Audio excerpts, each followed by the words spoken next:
Eighth meeting between the Jags and the Chiefs. Jacksonville holds a 5-2 series edge and have won 3 of the 4 meetings here in Jacksonville. As the ball is blown off the tee, so they'll reset. There's Mike Thomas, dangerous, standing about a yard deep in the end zone.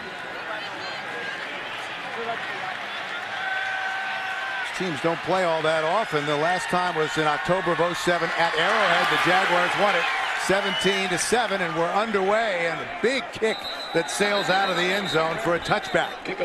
David Garrard needs something good to happen early in this game. High formation, and right away they give it to Maurice Jones-Drew. They didn't get him the football last week until about 5 minutes left in the half. No gain on first down, 2nd and 10. Just underway here in Jacksonville, and we may have a false start. Bill Levy is our referee today. False start, number 67 offense. 5-yard penalty, 2nd down. 2nd and 15. Short drop. Garrard flush from the pocket. Dives forward close to the 19-yard line. David Garrard on the carry. Tackle made by number 94, Tyson Jackson. Well, and that's an area that was made very clear that the Jaguars are going to try and challenge these safeties, both running the football at them and trying to get over the top on some big plays. Now, this is not what Jacksonville wanted, 3rd and long, but Garrard with plenty of time swings it out to Mercedes Lewis, the tight end, but he's well short of a first down. Brandon Flowers was right there. One of the themes that really has been a real Achilles heel for this Jacksonville Jaguars team, Bill, is the 3-and-out situation. And here right away to open the game, 3-and-out, started out for them. Last week in Tennessee, they had 3 straight to open that game. And 3 weeks ago in Seattle, when they got shut out 41-0, they had 6 3-and-outs. And that's just not good offensive football. You can't have that much pressure on your defense by not converting 3rd downs. This punt will be into the wind, so the Chiefs should have excellent field position for their opening possession. Hodlish, the punter. And that bounces right about midfield. Dentrell Savage lets it bounce and is down at the 43-yard line. That's not a good thing in general when your quarterback is your second lead rusher. And Chris Chambers, just signed this week, is out starting at wide receiver. Jamal Charles is the deep back. First possession for the Chiefs. Short drop. Complete to Dwayne Bowe. 2nd and 3 after the pickup of 7. Bill, one of the things that's going to cause problems, I think, for Kansas City, Matt Castle told us they're going to be seeing a 3-40, but you can see right now, Jacksonville 4-3 defense up front. They wanted to get the ball out early, and that's what they've done. Jamal Charles getting into the open field and out of bounds at about the 37-yard line, a pickup of 13.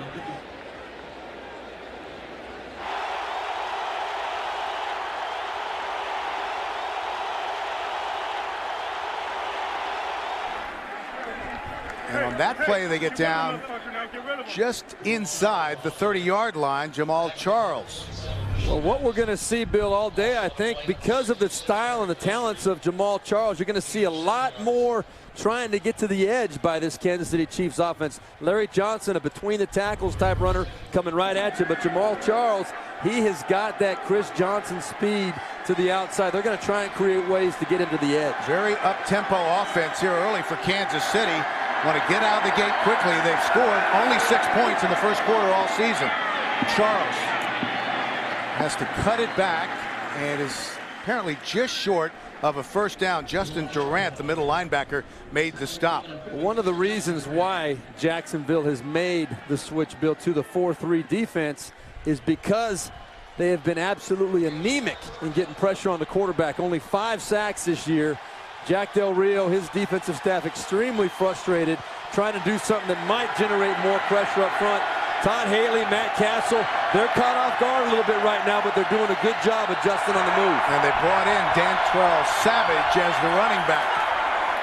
And they pitch it back to him, trying to make something, and that was tremendous second effort. Now it will depend on the spot as to whether or not he'll make a first down.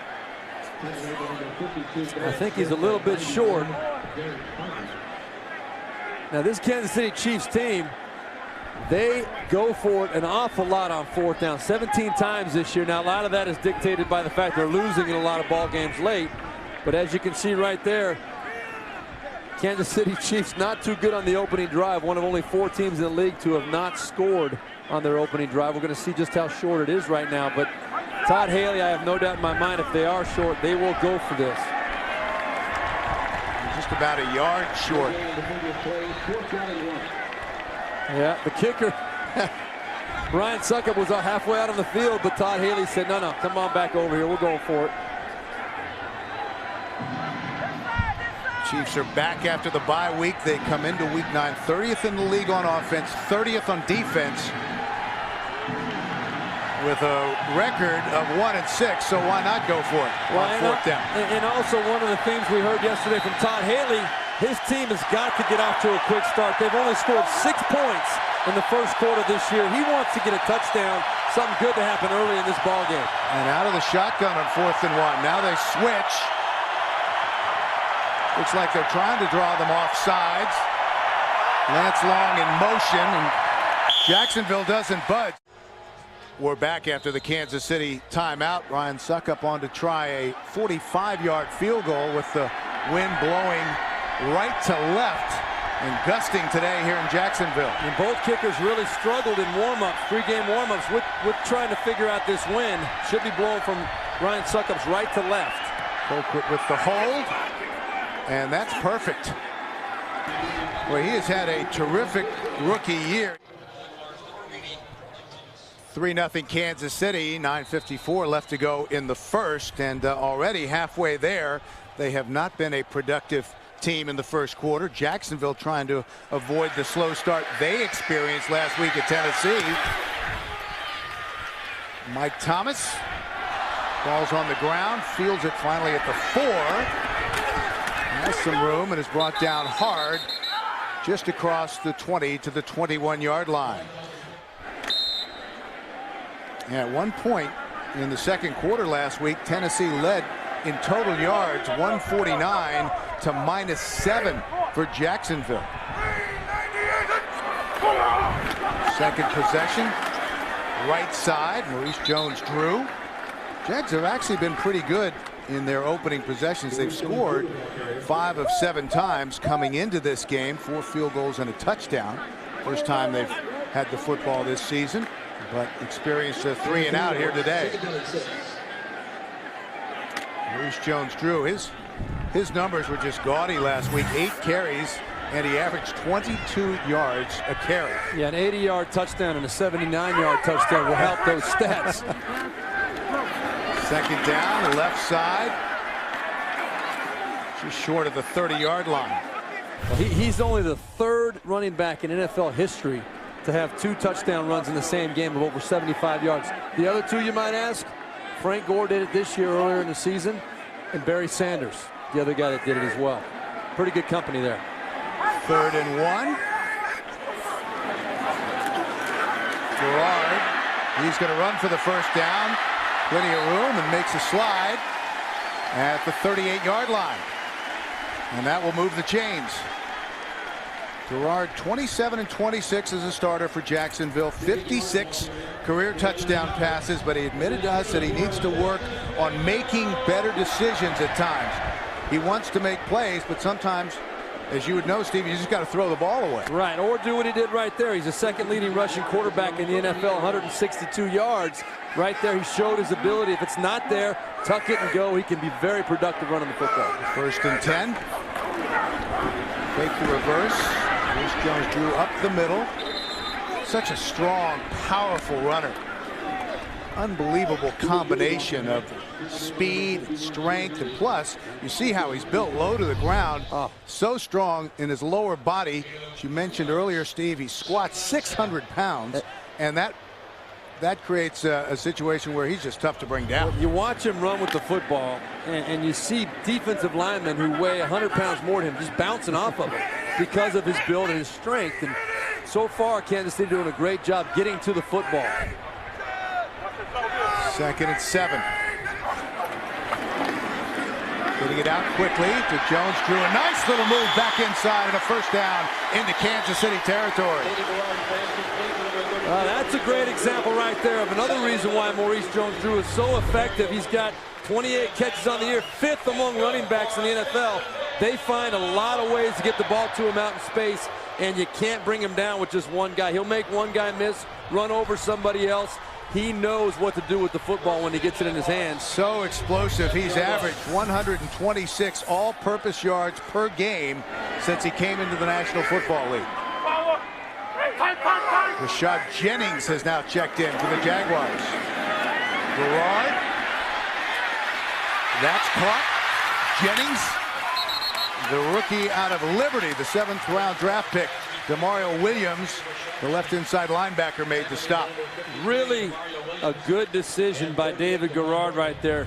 You know, the Jaguars have what I will consider to be a mismatch matchup with Ernest Williford playing tight end now, converted wide receiver. They're trying to get the ball to him up the field, but David Garrard did not force it up the field. Ernest Williford took the nice little check down to Jennings and a nice pickup of 9 yards. And an ideal situation, 2nd and short. Quarterback sneak.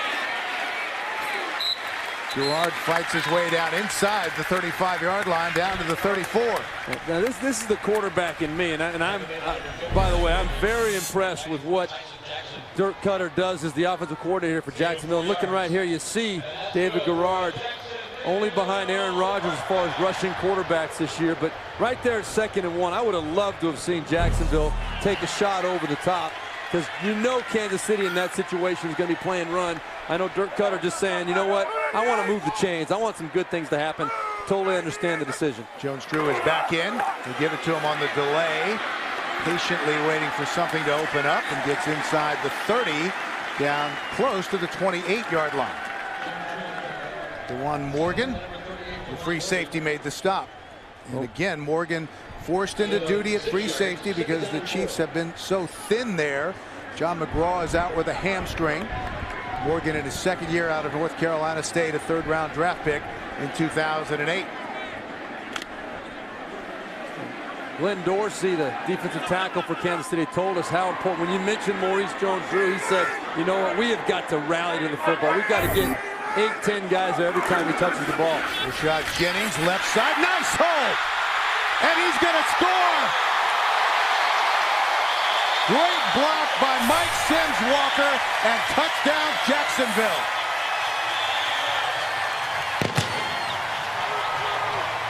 Well, how about that? All the focus on Maurice Jones-Drew. Maybe Kansas City took a little bit of a breather, got caught back on their heels, not thinking that Rashad Jennings would come at him with the same force, but a great job by Greg Jones, the fullback, kicking out on the outside, and then Rashad Jennings showing that he has the ability to smell and sniff out that end zone as well. A 28-yard touchdown run by the rookie from Liberty, Rashad Jennings. Josh Scobie on to try the extra point. An impressive drive by the Jacksonville Jaguars. And let's take another look at the touchdown run by the rookie. Well, you're going to see a great job by the left side. Right here, Greg Jones, the fullback. Right here, Eugene Monroe, the left tackle, and Vince Manawai sealing the inside. What a great lane that created for Rashad Jennings to get through. Super job of the double team by Eugene Monroe and Vince Manawai coming down on Glenn Dorsey. You're going to see right here, they're coming down right inside, and then Eugene Monroe kicking out on Demario Williams, creating that natural seam. And a great job by Rashad Jennings, trusting the blocking scheme and then getting it to the goal line. And I think he was only in there because Maurice Jones-Drew was on the sidelines. He had lost his shoe. Well, I'll tell you what. Talk about taking advantage of an Cinderella opportunity. Lost her slipper, and there he goes. First NFL touchdown for Rashad Jennings, and his longest run, 28 yards. Jamal Charles back deep, and again the ball blows off of the tee. Again, we're expecting wind gusts up to 30 miles an hour this afternoon here in Jacksonville. Well, both teams, I think so far, coach has got to be happy. Wanted to get off to a quick start. moving the ball offensively. I think both of them want to see the defense to settle down. A little bit too easy moving the ball up and down the field at this point. Short kick. Hits the ground. Fielded at the 10 by Charles. And he's brought down immediately short of the 15-yard line.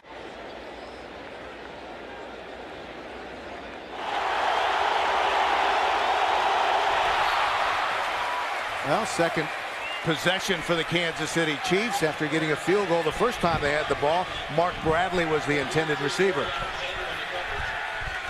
Now we saw Quentin Groves right there coming off the right edge, the top of your screen. You're going to see him scooting underneath. Whoa, that's why he's listed as a third-team linebacker in the 3-4, but Jack Del Rio said he does know how to get to the passer. That's why they put him up there and they've gone to the 4-3. In his second year out of Auburn, former second-round draft pick. Showing blitz. They run the slant incomplete. He was trying to hit Dwayne Bowe. A really good coverage by Rasheed Mathis, number 27. Was out of the game last week due to a surgery on his finger. Broke the index finger of his left hand. Justin Durant, by the way, supplied a big hit on that previous play. There's a small cast Rasheed Mathis is wearing right there, but boy, I tell you, Jack Del Rio feels a lot better. Reggie Nelson, the starting safety, had to play corner last week, and boy, that cost him big time. It was a tough day. Kansas City, last in the league on third down conversions. The Colts are first at 52%. Castle gets rid of it, and that's going to be short of a first down. Lance Long, the slot man, caught the ball, and the Chiefs will have to punt. And you hit it right on the head, Bill. Third down, Kansas City Chiefs last in the league. We talked about it in the open. That's the key for them. You're going to see a great job of getting a little bit of pressure on Matt Castle, force him to get rid of that ball before he wanted to, and then coming up on Lance Long and making the tackle. Jacksonville has struggled on their third down defense, 30th in the league at 44%, but a good job right there. Colquitt standing back on his own 5-yard line. He's second in the AFC with a 41-yard net average, and this is a boomer. Thomas lets it bounce, and it takes a Kansas City bounce.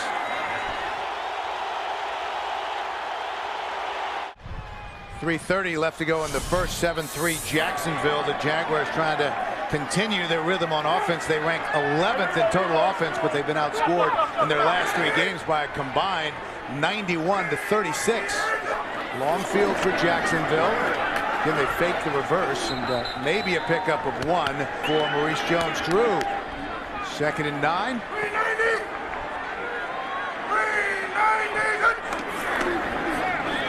Run blitz. And tough running inside again for Maurice Jones-Drew. 3rd and long for Jacksonville. Garrard buys a little time. First down, Mike Sims Walker up the sidelines and brought down finally some tough running at about the 35-yard line. Number 75 offense. Half the distance to the goal. Repeat, 3rd down. And a holding call on the rookie, Eugene Monroe. Yeah, no doubt about it. Right in front of the referee. You hate to have that happen. You're going to see Eugene Monroe right here. He moved a little bit early, actually, but you're going to see Tamba Hali getting taken down right there from behind. Nothing he can do about it. Referee sitting right there on top of it. Eugene Monroe, I'll tell you, I'm all for keeping a hit from going on to your quarterback. Do whatever it takes. Rather take a holding penalty than let your quarterback get hit. But that's a bad time for it on a big pickup for Jacksonville. Tamba Hali came in leading the Chiefs in sacks with 3 in his 4th year out of Penn State. So they'll repeat 3rd down. They gave him the 22-yard gain. Garrard, center of the field, and it's caught by Jarrett Dillard, the rookie from Rice.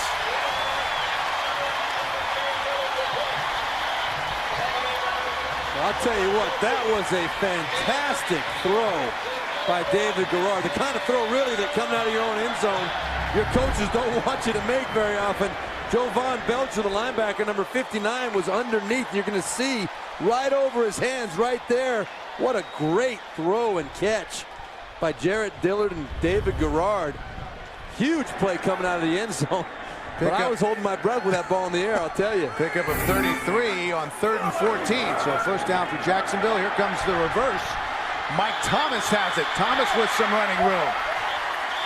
And fights his way to the 41-yard line. Mike Vrabel made the stop. The Patriots coming off a bye week, but they've won their last 2 games in blowouts by a combined score of 94-7.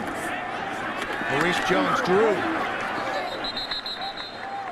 Again, tough running inside, as that will take us to the end of the first quarter. We're back ready to start the second quarter. Jacksonville almost doubling Kansas City in yards per play. 8.3 yards a play. You're doing something right if you're averaging 8.3 yards a play. Jacksonville with 13 running plays, 4 passes.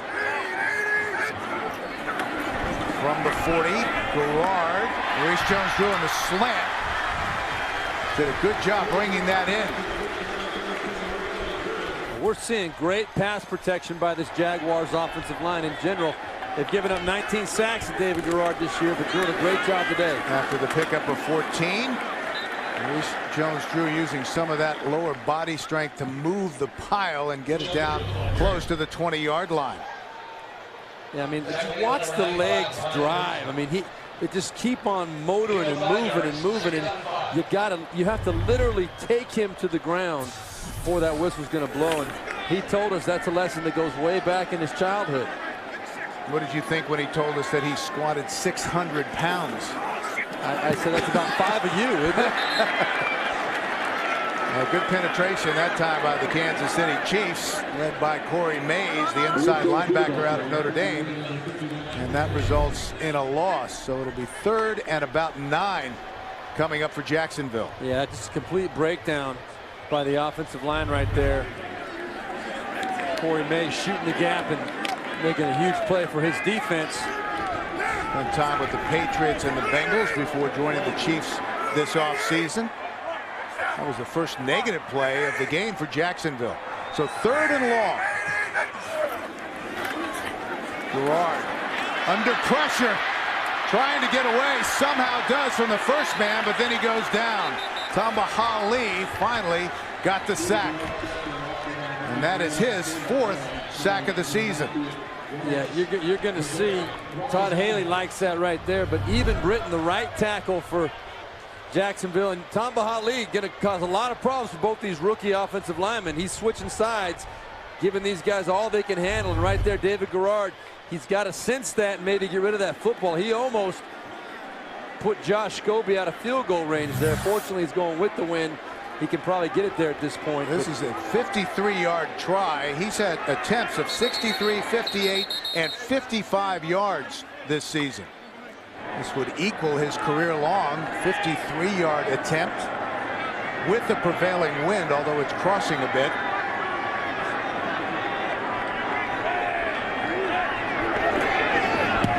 On its way. Plenty of leg, but no good.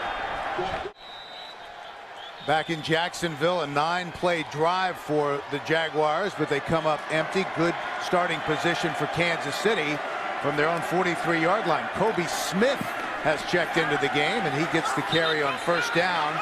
He's one of the intriguing stories for Kansas City. He blew out his knee 8 games into last season. Just came back 3 weeks ago. As one of the Kansas City players is slow getting up. That's the guard, Andy Allman. And we'll tell you a little bit more about Kobe Smith when we come back. Timeout on the field, 7-3 Jacksonville. Andy Allman trying to test that leg, help to the sideline, so Mike Goff is back in at right guard. Quick pass over to Lance Long, the slot receiver. Brought up from the practice squad late last month, had 2 catches for 12 yards against San Diego. Todd Haley really likes him and wants to see what he can do. First year out of Mississippi State.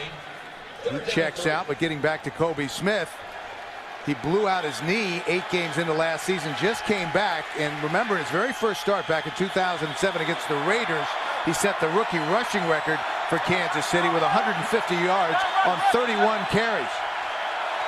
And he's back there in the shotgun along with Matt Castle. And he gets it. Kobe Smith fighting his way, but just short of the first down. Terrence Knighton, the first rookie to start at defensive tackle in Jacksonville franchise history, made the stop.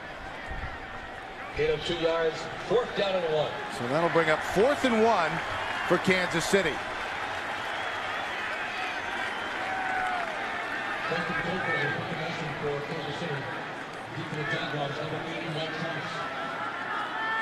Justin Colquitt standing back on his own 38-yard line. The deep man again is Mike Thomas, the rookie from Arizona. Into the wind, and it hangs up there. Thomas makes the fair catch.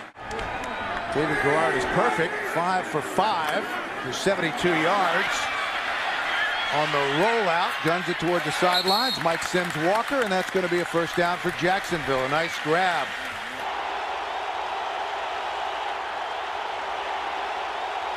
Back to Maurice Jones-Drew, tries to cut it back inside and lowers his shoulder.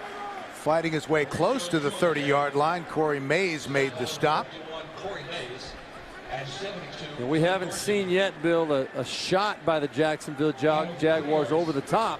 We've seen a real strong commitment, as we expected, to get the ball to Maurice Jones-Drew, but I have a funny feeling sometime here pretty soon, now that the wind's with him, Jack Del Rio is going to try and throw a hard play action, get the ball over the top to Mike Sims Walker. Here he is right here. He's the big play man for the Jacksonville Jaguars.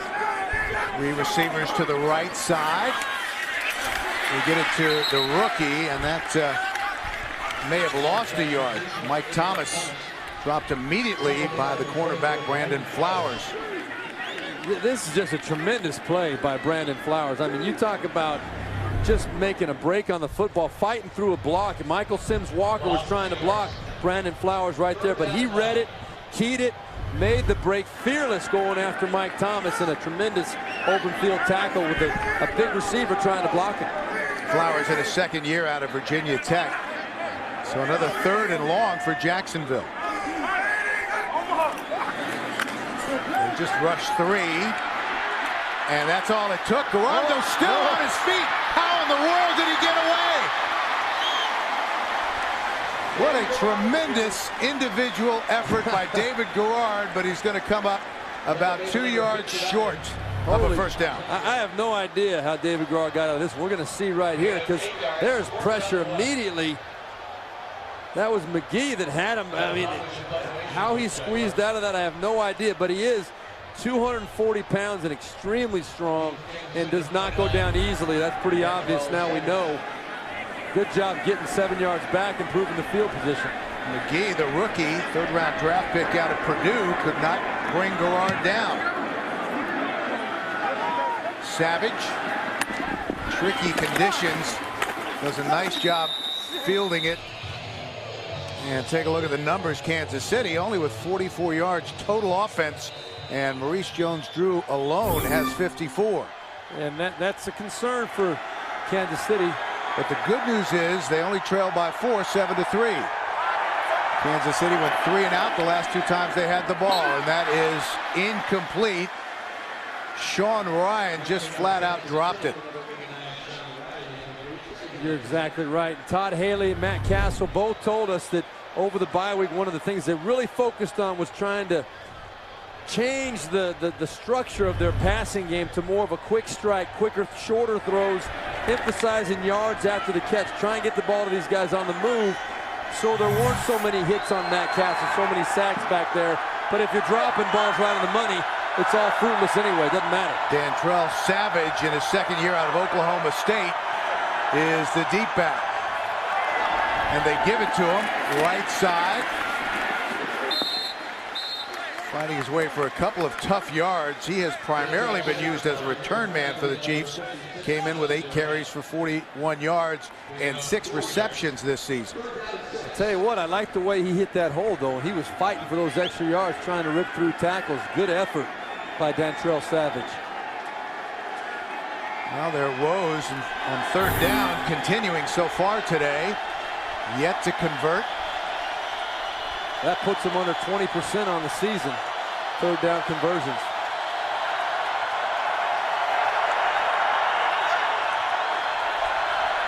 Jacksonville showing blitz.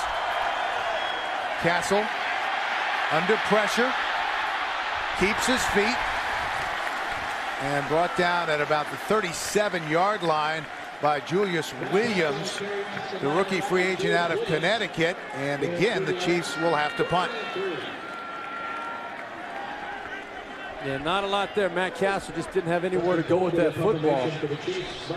Does a good job just making a smart decision, trying to tuck it and go pick up what he can pick up. He's a very good running quarterback comparatively in the NFL as well, but good job open field tackling by the Jaguars. Thomas back at his own 15-yard line. Colquitt. Short punt. Let it bounce. There's a flag on the play.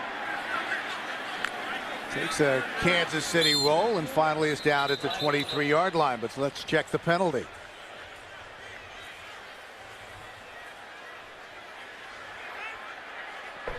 During the return, holding number 36 of the receiving team. During the return, 10-yard penalty, first down. So a 40-yard punt and a 10-yard penalty, so a 50-yard net more or less, and Jacksonville will start from their own 13-yard line.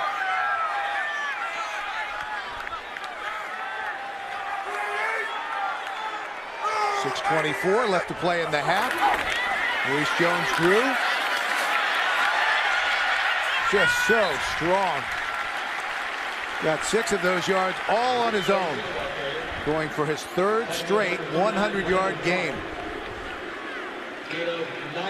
4th in the AFC in rushing yards, 3rd in yards from scrimmage, 2nd in the AFC in first down. Watch him move the pile from the blimp. Now, we talked about the leg drive. Just watch that pile move. It was his grandfather that told him way back when he was a kid, hey, man, Maurice, just keep those legs moving. Keep moving those legs. That's where he remembers it started from.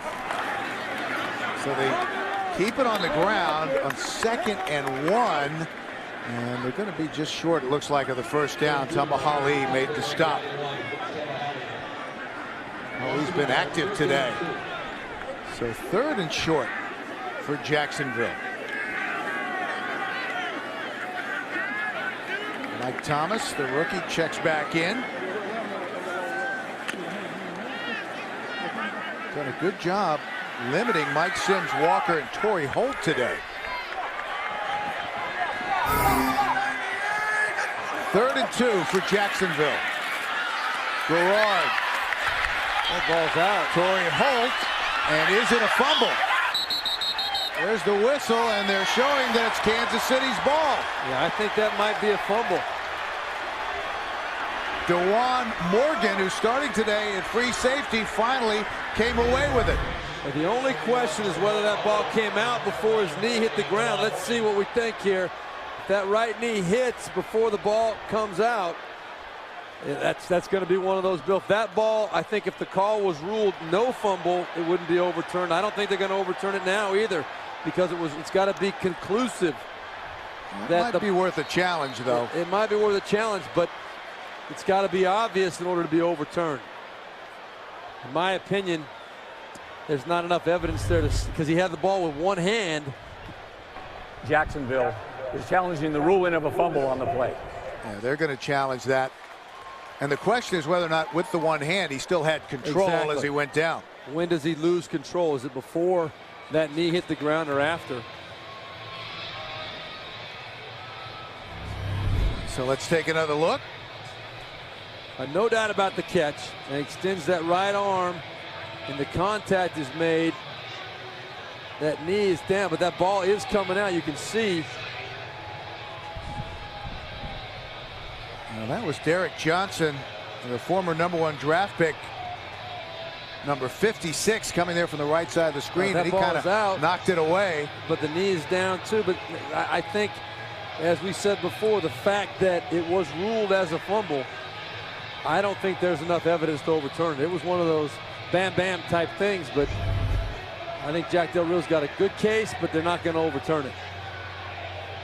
Or I should say, I would be surprised if they overturned it. I've been wrong before. Never say never. That's exactly right.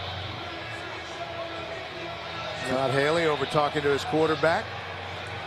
Torrey Holt, the veteran. You don't often see him make that kind of a mistake. I mean, he was certainly trying to stretch for the first down. He knew he was exposed. He knew he was tight for that first down. He wanted to make that extra effort. His influence on this Jaguars team has been tremendous. Mike Sims Walker told us he's such a leader, and he leads by example. He talks to the other guys. I mean, you've got Mike Sims Walker, who really is in his first full year of playing in the National Football League because of injuries in his first two. And then you've got a couple of rookies in Mike Thomas and Jarrett Dillard. After reviewing the play, the ruling on the field stands of a fumble. Jacksonville will be charged their first time out. Not enough evidence to overturn the call, so a huge break for Kansas City. Yeah, that catch right there for Torrey Holt, it will be ruled a catch and fumble. Puts him one completion away from being the 10th player in NFL history to have 900 catches, but that's not the way he wanted to get there, I'll tell you that. Giving Kansas City the ball at the 20-yard line. Offset eye. Kobe Smith is the deep back. Mike Cox, the fullback, was in motion. They give it to Smith. Nice little move and some good running by Kobe Smith. Coming back from knee surgery. He was popped by the strong safety, Gerald Alexander, but a nice gain, and that'll move the chains. And I'll tell you what, this was a pop by Gerald Alexander. Look at the contact. Boom! Wow. Kobe Smith, that'll wake you up. Todd Haley told us this week they tried to back off a little bit on the contact for the team in general, but they wanted Kobe Smith to get used to it because he hadn't been hit in a long time. You see right there, Gerald Alexander, he got up a little woozy from that play. That was a serious hit. But Kobe Smith hanging on to that football. Great job. Now, they've been pretty good in the red zone this year, scoring 64% of the time touchdowns, but at the same time, they've only been in the red zone 14 times this year. Not very good, not very often down there. Sixth in the league in touchdown percentage at almost 65%. All of those coming through the air. Castle to Smith. Inside the 5, down to the 4. Well, I like that play call. That was a middle screen to Kobe Smith, trying to let the Jaguars drop back into their pass coverage and put the quick screen inside. You watch him, he's going to set up like he's blocking, turns around. There was just one missed block that allowed the Jaguars to keep that ball from popping into the end zone. Jamal Charles has checked back in for Kansas City as the Chiefs are threatening, trailing 7-3 nearing the end of the first half. Second and goal from the 4. Castle to the end zone. Incomplete. Was trying to hit Lance Long. That was terrific coverage by Reggie Nelson, who started at cornerback for Rasheed Mathis last week, and it was a tough day. Today, back in his comfortable spot at free safety. I'll tell you what, you're right, Bill. It was a great play by Reggie Nelson, but this ball is late. You're going to see Lance Long coming in right. Look, he's open right now. Put it on him a little bit quicker. That ball's a little bit late, and that's the reason that the ball was not completed. If Matt Castle got that ball off a split second sooner, Lance Long makes that catch, and it's a touchdown. So third and goal for the Chiefs. Back out into the shotgun. They give it to Kobe Smith. And he's stacked up at about the 3. I'll tell you what, the frustration level for Todd Haley and this Kansas City Chiefs team has got to be absolutely incredible. To see these kind of things happen. You get all excited, you make a big play defensively, get the ball at the 20-yard line and inside the 20-yard line, and you can't punch it in for the 7 points. So the rookie Ryan Suckup on to try a 21-yard field goal for Kansas City. Trying to cut the gap to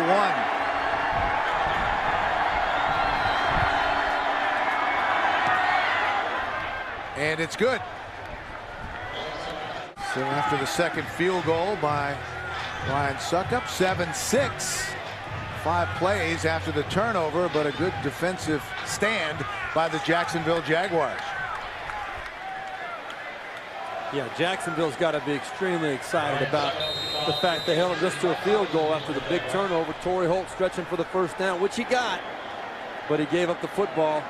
Jack Del Rio would consider that a success for sure. That's a good kick into that tricky breeze. One hop. Thomas reverses his field and gets it out to the 16-yard line. 2:32 left to go in the half. Time of possession almost double for Jacksonville. Yards well ahead. But again, they only lead by one. It's 7-6. Yep, Kansas City hanging in there.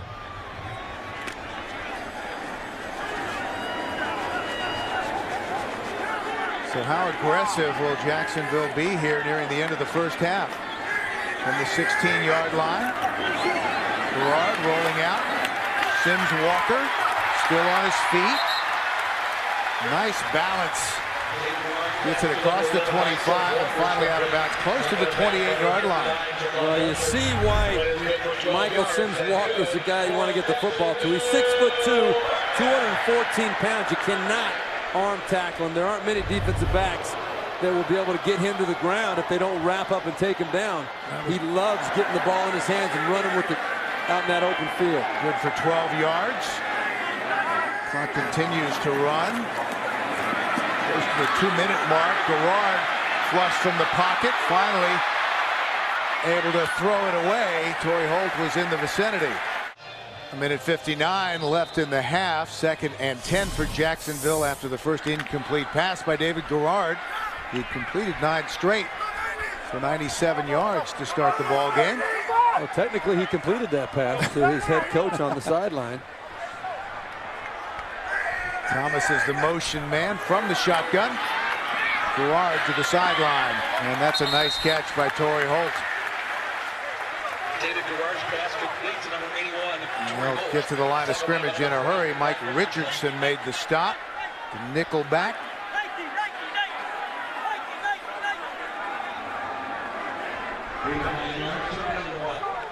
And that was his 900th career reception. And it was 3rd and about 1.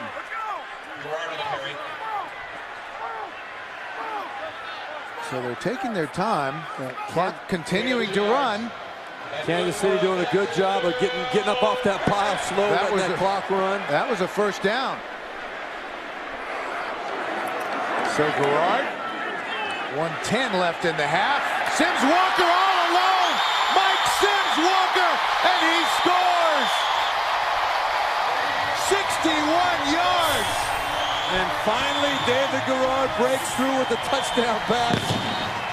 He's the most excited guy out there for sure, next to Michael Sims Walker. A complete bust in the coverage by Kansas City. Have no idea what they were thinking. David Gerard, I don't think his intention was to look for Mike Sims Walker, but he was wide open. You're going to see right there it was Brandon Carr playing a cover 2, and then a terrible angle by Mike Brown, the safety, coming over, filling his half of the field. Just a really bad angle by him. He's the culprit on that one. Gave Mike Sims Walker the big touchdown. And the Chiefs have been vulnerable to big plays this season, and that was another one that went for over 50 yards. And first touchdown pass since week 4 for David Gerard. But Bill, you saw all those big plays against the Chiefs. Very poor tackling on a lot of those after the catch. Right there, that was a complete blown coverage. I mean, really a bad blow blown in the coverage by Mike Brown to give up that whole side of the field to Mike Sims Walker. 84 yards on the drive. 5 plays, and Sims Walker now 3 catches for 85 yards and a touchdown. And good numbers for Gerard, 11 of 12, 167 yards, no interceptions, and a touchdown. Exactly the kind of day that David Gerard was hoping for, I guarantee you that. First touchdown pass since week 4. Dantrell Savage is back deep as the ball again blows off the tee.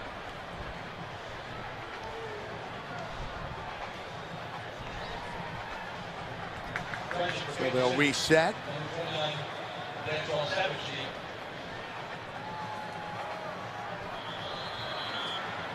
And this is going to require somebody to hold the football.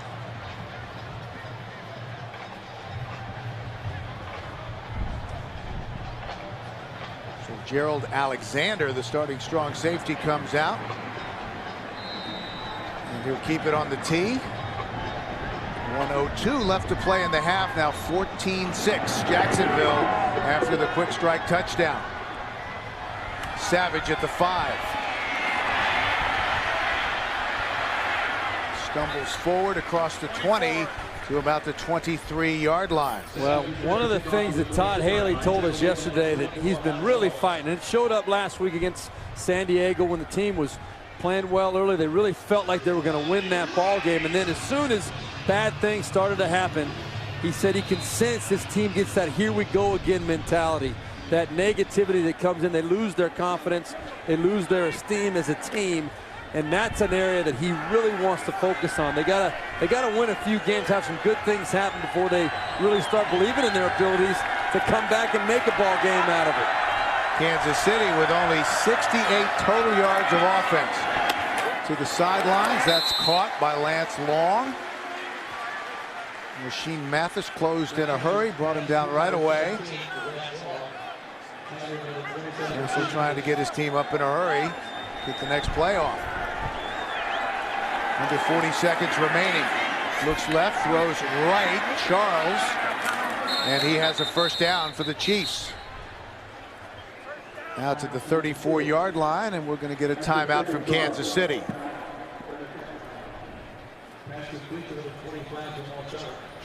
Here's what Kansas City has done on offense their first 5 possessions. Got the field goal early, then 3 consecutive 3-and-outs, and then a field goal in their last possession. We had a chance to sit down and talk with Kansas City general manager Scott Pioli yesterday. He said the toughest part of where the Chiefs are now is just the losing. He said you have to keep reminding yourself to be patient, believe in what you're trying to accomplish, and have the players believe as well. Just trying to sort of change the culture in Kansas City and get the franchise back to winning, which of course they've done so often in their history, going all the way back to the old days of the AFL. A proud franchise with a great fan base. Castle over to the sidelines, incomplete. He was trying to hit Dwayne Bowe at midfield. And on that note with Scott Pioli, Bill, it was interesting to say, you know, he said that Todd Haley and himself and the organization, they're all on the same page. They understand this is going to be a work in progress and it's going to take time. But the hard part is, while it's happening, finding a way to deal with it. Just finding a way to say, you know what? It's a process. And you just want it to happen so much quicker than it actually does. Well, and these are guys who have had so much success in their coaching careers. They're only coming from New England. And, of course, the success in Haley getting the Cardinals to the Super Bowl. That's caught. Lance Long scampers up the sidelines and dives forward inside the 40-yard line. Gerald Alexander finally brought him down with 14 seconds left. Now, that's a mistake by Lance Long right there, Bill, in my opinion. Watch, it's a great job by Matt Castle, buying time, freeing up one of his receivers, putting it on the money. Now watch Lance Long. He knows where he is. He's on the sideline. Okay, he cuts back inside. All right, he picks up 5 more yards. Now the Chiefs have to use one of their timeouts. All right, he should get out of bounds, stop that clock, preserve the time on the clock for his teammates. They're going to need that extra timeout. They only have 1 left now. No, they actually, if you notice, they don't have any remaining. Jacksonville has 1. All right, so that even more emphasizes the fact that it was a mistake. He's got to, receivers, running backs have to have that presence, be able to make the right decision in that situation. Succop has a big-time leg. He's kicked a 53-yarder, the longest by a Chief rookie since Jan Stenerud back in 1967. 14 seconds left. Castle to the sidelines, again trying to hit Long, and incomplete. 10 seconds remain. And why is that so important, Bill? Well, if you think about the logic that goes into it from Todd Haley's standpoint, if he had 1 timeout left, he can use the whole field, all right? With only 15 seconds left, now and no timeouts, you're forced to try to go to the sidelines. Now, Jacksonville knows that. They'll give you the middle of the field, tackle you, let the time run out. But when you only have the sideline to use now, they can cover and take that away. It makes it very difficult. 10 seconds left. Castle rolling to his right. And will that be ruled a catch? No. Sean Ryan, the tight end, but couldn't come down inbounds. And now we're going to see the Hail Mary, I think. It's just too much wind to try and put one up into it right now. You saw Steve Hoffman, the special teams coach, talking with Todd Haley. I can't believe they're actually going to go for a field goal here. Into the wind. 56 yards. And 56 yards. Well, this would make him forget all about Jan Stenerud. I would be surprised if it makes it to past the middle of the end zone. So with 5 seconds left in the half, 56-yarder on its way. Yep. And he's going to bring it out. I don't know if that's the greatest decision in the world. Last play of the half. Rasheed Mathis.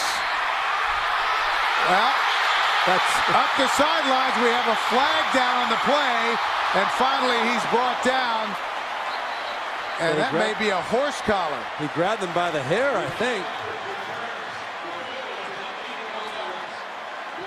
So there's just people all over the field down, and that's not good. Receiving team. That's Dustin By rule, Colquitt, the punter. that penalty is declined. The half is over. And that will be the final play of the first half.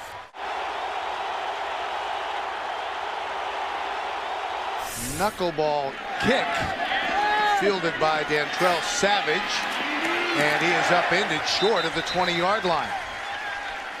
And that was great special team coverage by Tyron Brackenridge. Castle coming out, back to work. I'm sorry, Bill. We've seen 3 running backs out there today so far for Kansas City. All of them have had their moments where they've run the ball well, but only 2, 2, and 4 carries. Colby Smith getting, if there is a workhorse, he is the workhorse with 4 carries in the first half. The only way they're going to get those numbers up and get that running game going the way Todd Haley wants them to is to find a way to stay on the field. Larry Johnson, of course, suspended. Kansas City's leading rusher will be eligible for practice starting tomorrow. There's the blitz and a sack. And that has been missing from the Jacksonville defense. Darrell Smith. Yeah, you're going to see Darrell Smith just coming off pretty much untouched. I think that's a sack that a lot of us up here in the box could have made, probably ourselves. They're just running straight into Matt Castle. He had no idea Darrell Smith was coming clean. No chance at all to get rid of that football. Jacksonville came in with 5 quarterback sacks. There are 14 individuals in the NFL coming into week 9 who had more than that all alone. Castle, short drop out to the fullback, brought down immediately. Mike Cox was leveled by Smith. I think Darrell Smith is ready to play this second half. Starts it out with a sack, and then right here making the good break, baiting Matt Castle into throwing that football out in the flat, and then closing on it. Cox had no idea that Smith was going to bring it like that quickly. So 3rd and 17, and this is not what Todd Haley wanted. 2 plays, both negative yardage for Kansas City, and that has been a huge issue for the Chiefs. And Todd Haley told us the negative plays put him in this 3rd and long situation, 3rd and 18 here. Very hard to call that play. Castle across the middle, but that's complete, by the way, to Chris Chambers, but well short of the first down. But that's all you can really do in that situation. You're going into the wind, 3rd and 18. You got a team that's not playing with a lot of confidence. Try and get half of it back, play the field position game, and hopefully your defense will hold up against the Jaguars offense. Colquitt has a 70-yard punt. It was going with the wind earlier. We saw him limping off the field. He was in on that tackle just before halftime, but out to punt. And this is a beauty. Whoa. Thomas hits the turf.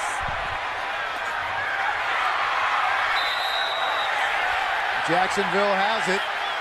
Out of bounds at the 17-yard line. We're back a 59-yard punt. There was some question as to whether or not it hit Mike Thomas. Well, we've looked at it from a couple of angles, and it didn't look like it did. And Thomas was not aggressive in going after the ball. Yeah, I really did think it hit his hands, but obviously the angles we had there showed he did not. And you're right, he would have been going after that football if it hit him. Jones-Drew trying to get to the edge and driven out of bounds hard across the 20 to the 23-yard line, a pickup of 3 yards. A quarterback comparison. Garrard has had a very nice game so far. Quarterback rating in Berline territory, 146.5. In my dreams, that would be my territory. Yeah, it's hard to do any better than David Garrard has done so far today. He looks very comfortable back there, making good decisions, good throws. Matt Castle, on the other hand, they're trying to get that ball out of there quick. Just not a lot of big plays for him. Only 80 yards passing so far. Garrard 11 of 12 in the first half. Will throw. That's caught by Torrey Holt. And Holt is close to a first down.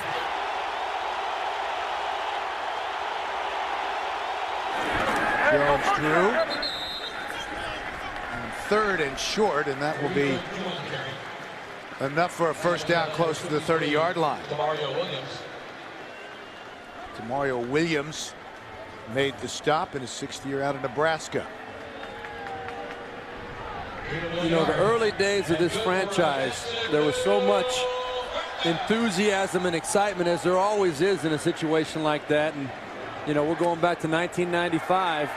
Now here we are 15 years later, and they're wondering if they're going to be able to keep the franchise here in Jacksonville. Kind of bittersweet to know that. 12th first down for the Jaguars, and they will throw. Garrard with time guns it toward Mike Sims Walker, but that was uncatchable. He was pretty well covered there by Brandon Flowers, the cornerback.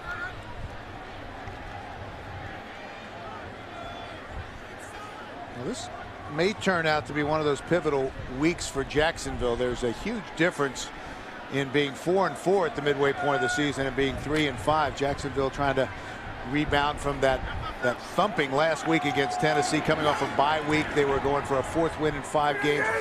Very little went right for Jacksonville. They got behind early, couldn't do anything to stop Chris Johnson, and ended up losing 30-13. Garrard incomplete. Mercedes Lewis, who's been quiet, was the intended receiver.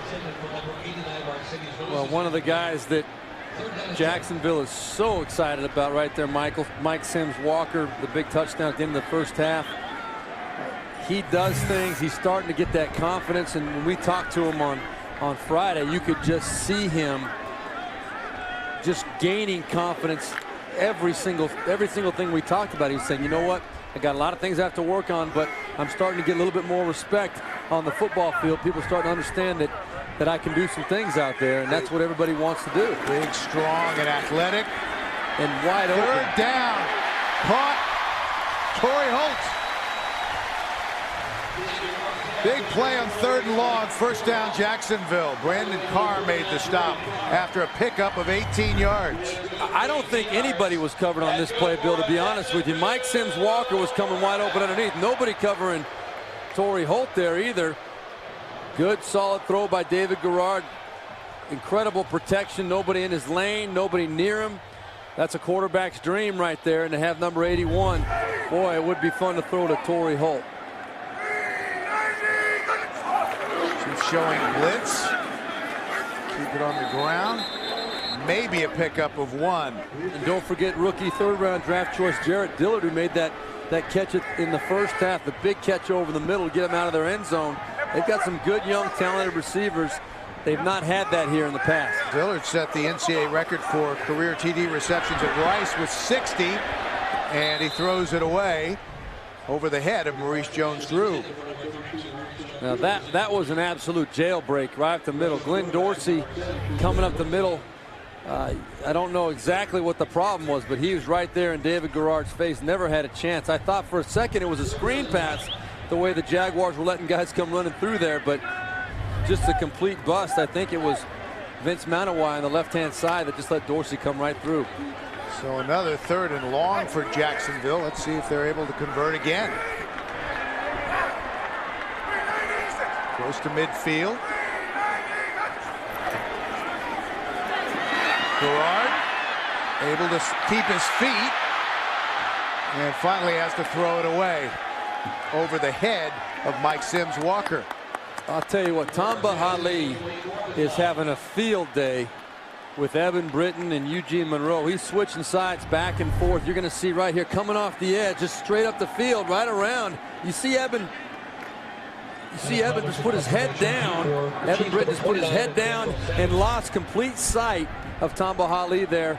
No moves. There was no power bull rush, no fake inside movement, which is straight around the edge. putting the pressure on David Garrard. This defense able to hold. Dantrell Savage is back deep. Lets it go. And into the end zone. It's been pretty smooth sailing for the Jacksonville Jaguars so far, but as you can see, rough seas for the Kansas City Chiefs, averaging just over 4 yards a play compared to 7 for Jacksonville. After they went 3 and out in their first possession of the second half, they start with a screen on first down. Dantrell Savage still on his feet, and finally popped hard at the 28-yard line by the strong safety, Gerald Alexander. Dantrell Savage right there catching the ball. Really drawing a lot of attention from the Jaguars, but only one was able to bring him down there at the very end. 4 3 and outs and 7 drives for Kansas City. 2 field goals only have to show for their efforts so far. Second and short. They run the reverse. Charles gets to the edge and a first down. Driven out of bounds by Darrell Smith, who's been all over the place today. You know, Bill, one of the interesting things that we learned in the discussions with Todd Haley and Matt Castle yesterday was that, you know, when Chan Gailey was fired as the offensive coordinator 10 days before the start of the regular season, the team, they'd figured out, gone back and did a little research, they'd had 50 practices under Chan Gailey. Well, since then, really under the new system or the new philosophy that Todd Haley's trying to implement, they've only had 30 practices. So they're really behind the 8 ball as far as where they want to be offensively, but feel like they made a lot of progress last week during the bye week. And a ton of new faces. Castle able to elude the first wave and throws it away over the head of Dwayne Bowe. And we have a late flag down on the field. Might be defensive holding up the field when Matt Castle broke the pocket. Receivers try to scramble. Illegal forward pass. Excuse me. Offensive pass interference. Number 82. 10-yard penalty. Repeat first down. Huh. That's interesting. On a ball thrown away, offensive pass interference. Don't see that very often. No, you don't. You don't. Maybe it was just something up the field that Dwayne Bowe is a very big physical receiver out there on the edge. He likes to mix it up. He talked about how Rashean Mathis and he will get physical with their hands up the field on each other and try and gain the advantage. But obviously he got caught there that time. He was looking forward to this matchup. Bowe is back in his home state where he was a star at Norland High School in Miami. So 1st and 20 for Kansas City. Short drop for Castle. Ball's in the air. And incomplete. About 5 guys had a chance for that one. That is one where if you're the quarterback, you see that ball in the air, your heart just literally stops while that ball is getting batted around. See Matt Castle trying to throw the slant inside, but it's tipped by 1, 2, 3, 4 Jaguars and a couple of Chiefs in there going for that football. That was Montavious Stanley on the tip. He got the first hand on it, the backup defensive tackle. So 2nd and 20 for Kansas City. They trail 14-6. 7.5 minutes left in the third. Charles. Nothing. Alexander closed so quickly. And he's been active as well, making his 5th straight start today at strong safety for Jacksonville in his 3rd year out of Boise State. And here we go again, a 3rd and long, 3rd and 19 yards for Kansas City. Todd Haley said, we got to reduce those negative, those minus plays, and they've had quite a few since that first drive that went pretty well for him. And where's Jamal Charles? We thought he was going to get a great opportunity to showcase himself today. Haven't seen much of him. They've yet to convert a 3rd down. They've averaged 3rd and 7. Castle, so long. Trying to extend the play, breaks a couple of tackles, but finally is brought down at the 35-yard line. And again, Kansas City will have to punt. That was good for 11 yards, but it was 3rd and 19. Bill, one of the things that we really wanted to get into with Matt Castle yesterday was how frustrating this has to be for him. We talked about where he came from, New England, and what a great situation that was, all the weapons he had. He really hasn't been around losing any ball games, and now obviously they're trying to create a culture of winning. Much easier said than done. 6:09 left in the third. Jacksonville starts at their own 23-yard line, leading 14-6, trying to level their record at 4-4. Chiefs coming on the blitz. Garrard incomplete over the head of Torrey Holt.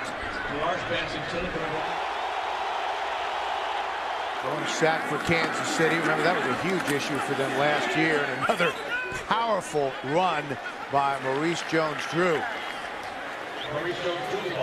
Yeah, that ball, Bill, was almost fumbled in the backfield. You see how David Garrard turns around. He has to reach for Maurice Jones-Drew. That ball almost came out. What a great field by Maurice Jones. He doesn't even look for the ball. He knows it's on his leg. He keeps running, has the composure to still hit the hole and move the pile. Pick up a good, solid running gain there. 3rd and 4. Greg Jones has checked in. He's the lone back. Garrard will throw. Nice protection. Sims Walker all alone again. Mike Sims Walker down to the 25-yard line. Mike Brown saved a touchdown. 46 yards for Mike Sims Walker. Very well designed play here. A lot of movement, trying to put a little bit of, there's Maurice Jones-Drew coming in, trying to create confusion, and boy, it did a great job. You're going to see Mike Sims Walker coming across the field, completely uncovered. The movement, you could see linebackers running out to try and cover Maurice Jones-Drew, then safeties going out there. Great job of creating the matchup that Dirk Cutter wanted for his offense to have there. From the 26-yard line after the spot.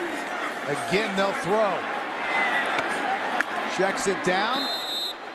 Greg Jones back to the original line of scrimmage. The Texans lost one of Matt Schaub's favorite weapons in Owen Daniels, who blew his knee out last week, but still with lots of playmakers there in Houston. They pitch it back to Maurice Jones-Drew, trying to get the corner, some running room, and fights his way down to the 16-yard line. Maurice Leggett made the stop. Leggett is listed as a cornerback, but Todd Haley told us he's really the emergency safety, and with all the injuries, this would qualify for Kansas City as an emergency.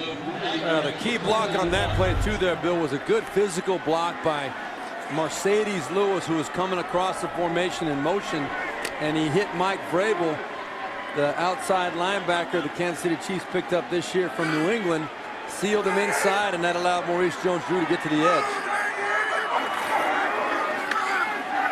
Keep it on the ground, fighting his way for a first down.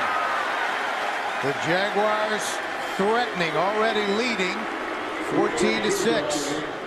And this is a Jacksonville Jaguars signature drive here. Jack Del Rio, you know he always wants to run the football first, pound to get that physical running game going. You can see right there, 3 rush, 3 pass, 63 yards. About 3.5 minutes used up on the clock to this point. This is the kind of football that Jack Del Rio wants to have. Physical running, good play action, good solid protection up front, and control the tempo of the ball game.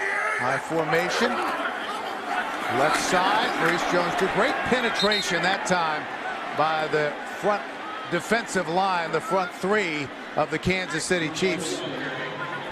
And Tamba was able to jump in there in the gap and stop Maurice Jones-Drew for a loss. Well, I was just singing the praises of Mercedes Lewis for the job he did on Mike Vrabel, the previous play outside, but right there, Tamba said, I'm not Mike Vrabel. I'm going to come right through you and make the tackle. Mercedes Lewis lost that battle for sure. So a loss of 1, 2nd and 11 for Jacksonville. Here's Wolford, the motion man, at the top of the screen.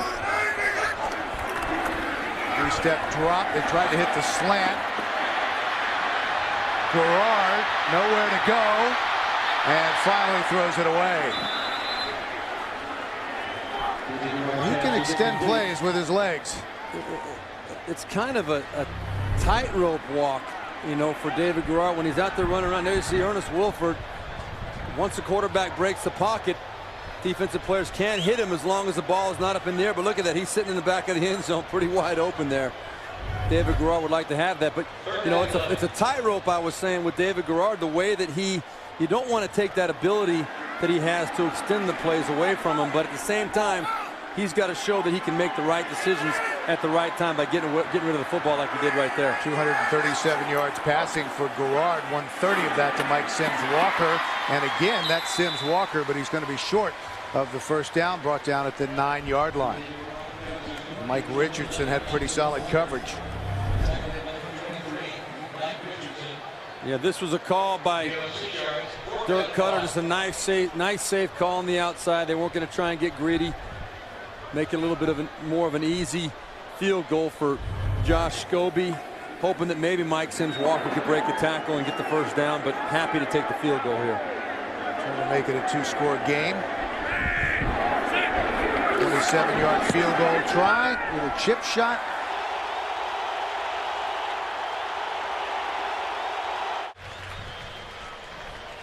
And we're back. Dantrell Savage is back deep for Kansas City after the 27-yard Josh Scobie field goal. Another extended drive by the Jacksonville Jaguars, 68 yards. Took 5:22 off the clock. With the wind, and that sails 6 yards deep into the end zone. We've had some great replays from above, and if you've ever tried to hold a camera steady from 5 feet, these guys have a 30-mile-an-hour breeze to deal with, and a first down from Jamal Charles. And they're up over 3,000 feet up above the stadium, too. Yeah. That's a little different perspective. Nice gain on first down by Jamal Charles, who finally breaks through, and they're going to go with the hurry-up offense with less than 30 seconds remaining in the third. Castle changing the play. From the 32-yard line, 1st and 10. Charles again. He's starting to get a little running room. And that should take us to the end of the third quarter. Justin Durant, the middle linebacker, made the stop on Charles. So that will be it. That's the end of the third. 2nd and 5 for Kansas City as we start the final period. Play action. Castle with some time. Center of the field incomplete over the head of Dwayne Bowe. Well, that's one of the opportunities that they've had. They haven't had many to make a big play here. He hits his hand on the helmet right there. Hits hand to hand. That's how quarterbacks a lot of times get the finger or hand injuries. Very painful, but that right there was a shot Matt Castle actually had a chance up the field to make a play. The rhythm was just a little bit off trying to get the ball to Bowe on the over the top. Still looking for their first third down conversion. 3rd and 5. Jaguars showing blitz, and here they come. Castle gets rid of it. That's going to be a first down. Bowe at midfield. Derek Cox, the rookie out of William & Mary, the 3rd-round draft pick, made the stop after a pickup of 13 yards. Just a great example right there, Bill. What a difference it makes to be in 3rd and 5 as opposed to 3rd and 18. I mean, there's a huge difference from a play calling ability for the coach.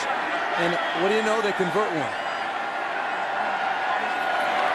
And the ball is fumbled, and Jacksonville has it.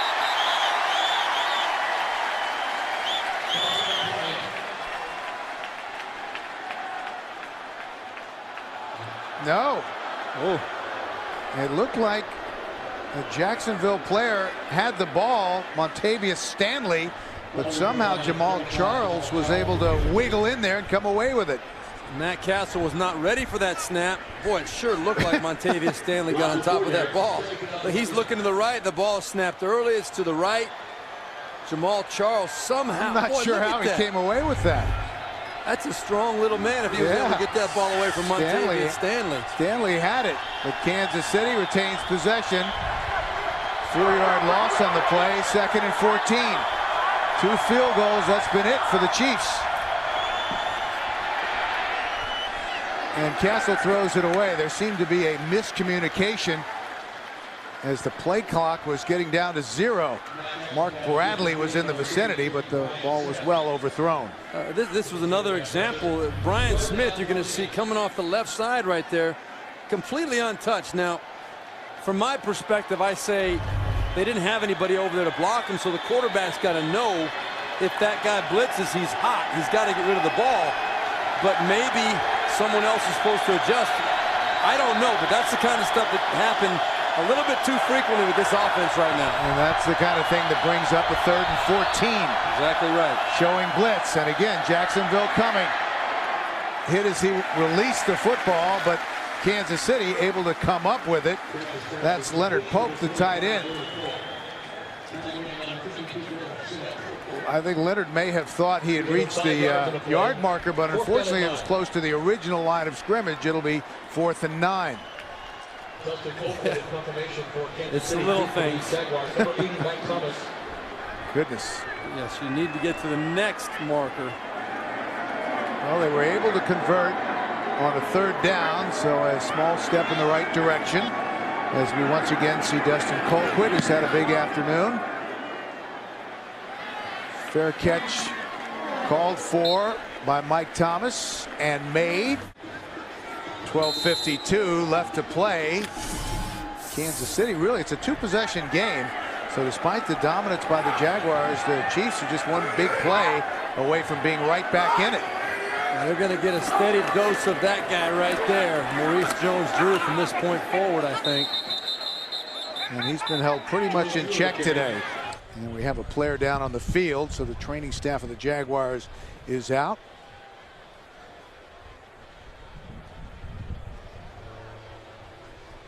.12:40 left to play. 17-6 Jacksonville. Timeout on the field. Will return after this. The injured player was Ernest Wilford, who was helped off the field, and that'll be disappointing for him, because he's made a nice comeback after originally being drafted as a wide receiver here in 2004, back as a tight end. They'll throw on 1st down. Mike Sims-Walker with the catch. Let's go back and take a look at how the injury occurred. Well, this is Wilford right there, right in the middle of the picture. You watch his left leg. He gets kind of rolled up on from behind right there. And you can tell the pain right there. He's a converted wide receiver, as we talked about. He's still getting used to the blocking and the physical part of being inside in a normal tight end position, and that's not a good feeling when you've never had yourself rolled up from behind there. A lot of bad things happen. Pickup of 11 yards after the completion to Sims-Walker, who has 147 today. He's having a huge day. Garrard shovel pass to Maurice Jones-Drew, who's got some running room. And out of bounds at the 34-yard line. Corey Mays saved a big play.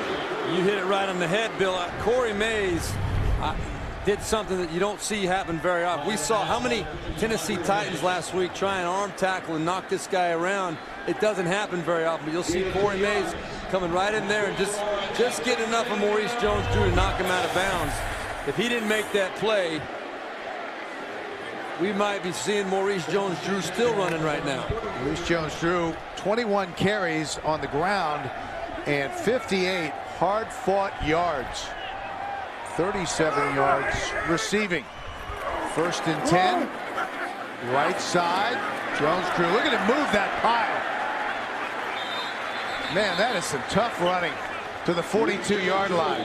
It really is awesome to watch, you know, because up here we see him disappear into that pile of humanity, and then it just keeps on moving. You'll see, you know, there's just not a lot there.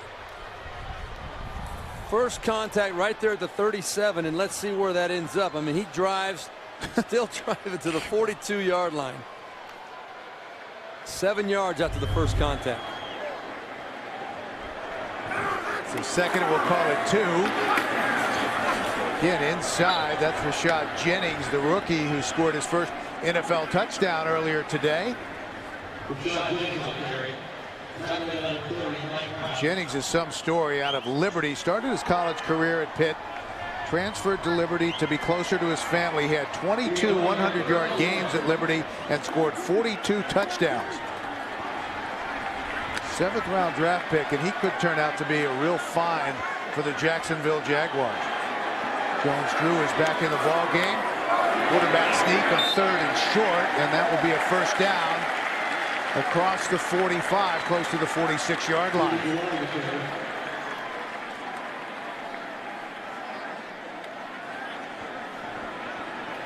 Inside of 10 minutes remaining. 17-6 Jacksonville.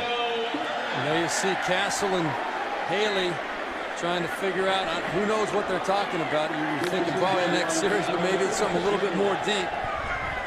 Maybe it's somehow that Matt Castle has to find a way to keep pumping belief into his teammates.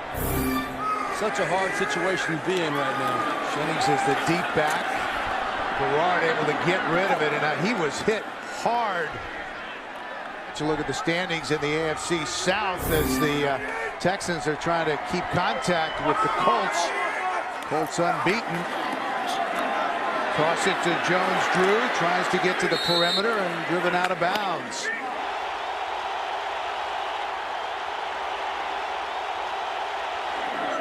Third and 10. Garrard batted away, incomplete. They'll have to punt. Brandon Flowers was coming on the corner blitz. What can you say about the Houston Texans, though, too, Bill? I mean, down 13-0 in Indianapolis to come back in that defense that was shredded early in the season a few times. You're going to see Brandon Flowers coming right up the middle. Good safety blitz. But Houston to come back and keep their poise and take control of that ball game, very impressive. 8:48 left to play. Chiefs are just down by 11.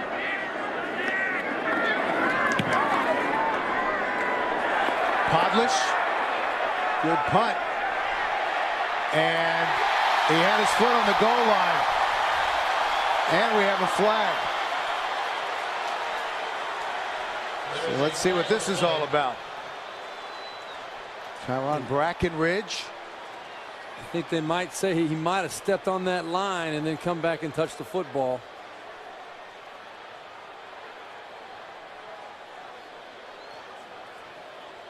If it's a touchback, it would be a 54-yard punt.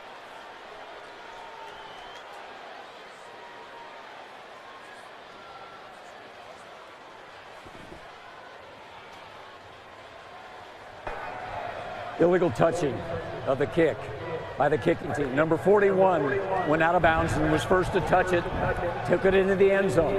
Result of the play is a touchback with a 5-yard penalty added on. First down, Jacksonville, timeout. Well, not exactly positive news for the Kansas City offense. Came in ranked 30th in the NFL, and they're still about 80 yards short of their average. 3 possessions, 3 punts for Kansas City. Jamal Charles.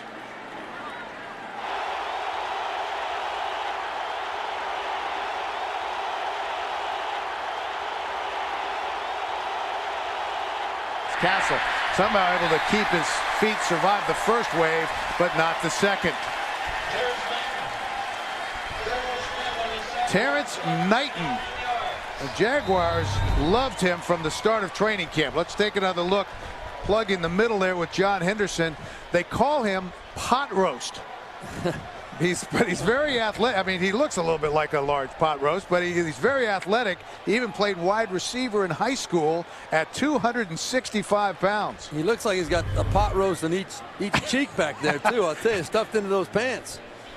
And we have a man down on the field. That's Gerald Alexander being attended to. But think about if you're a cornerback in high school and you weigh about 145, 150 pounds, and pot roast comes out there at wide receiver at 265. Yeah, that would not be a real comfortable position to be in.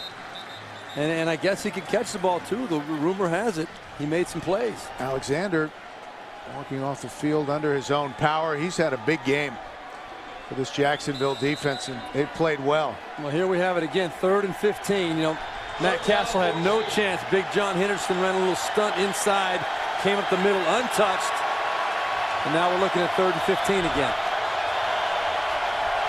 Castle, they've only converted 1 third down. Jaguars showing blitz, trying to get more of a pass rush. They bring the safety blitz. Castle gets rid of it, but Lance Long was not ready. By the time he got his hands up there, the ball was past him. So again, the Chiefs will have to punt. It's just so hard to find a play to give you, and they got the one-on-one matchup they wanted.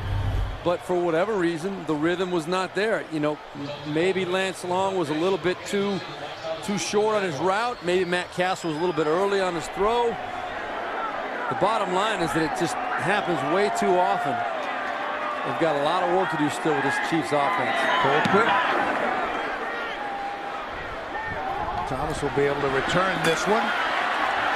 Try to get to the edge and find the wall. Up the sideline. Nice move. Thomas, the rookie.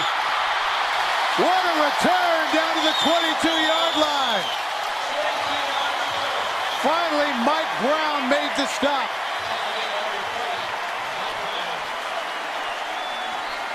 A 44-yard return. And we mentioned that a lot of people in the Jaguars organization compare Mike Thomas to Steve Smith of the Carolina Panthers. You get to see why right here. He's a short, compact guy, but look at that little hesitation move right there. Wow. That's going to be fun to watch on film for the Jaguars, not for the Chiefs. But you can see he's very comfortable with the football. Looking back inside. Oh, wow. That was Andy Studebaker catching nothing but air on that move. And one of the Chiefs, Javon Belcher, took a shot and didn't know where he was. The Jacksonville players were around him, and they motioned to the Kansas City sideline that he needed attention. What a return by the rookie. 44 yards, and he's dangerous. From the 22-yard line, Jacksonville, Maurice Jones-Drew churning those legs inside the 20 to the 19. Juwan Morgan made the tackle. Speaking of that return by Mike Thomas, by the way, the Kansas City Chiefs behind only 2 teams in the NFL in punt coverage, Jacksonville being one of them. Both of the teams giving up only 3.5 yards or so per punt return going into that one right there. That'll hurt your average, giving up a 40+ to Mike Thomas. High formation. Second down. Jones-Drew again just moving that pile. So he's known for his speed and the things he can do in the open field, but don't underestimate him inside because he is tough. That is exactly right. You know, we see the highlights, right? You see the highlights of all the big plays where he's out there running through tackles on the outside and scoring the big touchdowns. But how many times today have we seen the physical, straight ahead, 7 or 8 yard pickup with 6 or 7 guys in that pile? Quarterback sneak, and that's enough for the first down from David Garrard. It is ironic when you see Maurice Jones-Drew run like this that originally people thought of him as not being big enough to be an every down back, that he'd be a great return man, maybe a third down guy. But he has shown in his first season as the #1 running back that he can get the job done. Jacksonville now with over 400 yards on offense. They came in ranked 11th in the National Football League. And that was David Garrard's 3rd quarterback sneak for a first down pickup today. But yeah, Maurice Jones-Drew is showing that he is an every down man in every sense of the word. Well, the Jaguars can get a first down if they get it just short of the 1 yard line. Call it the 11. Jones-Drew trying to cut back, stacked up at the 10. Charge was led by Corey Mays, the linebacker. And I've been impressed with Corey Mays, not just because he's a Notre Dame guy, as I know that was coming. I wasn't going to say a thing. But he has really been all not over the field today. You know, one of the guys, he and Tom Bahatli have played very well for this Kansas City Chiefs defense. Yeah, we don't have a lot to talk about today. No. But a great history for the Notre Dame program. 2nd and 9. It's kind of you. Jones-Drew with a nice hole. Trying to power his way to the goal line. What a run! My goodness!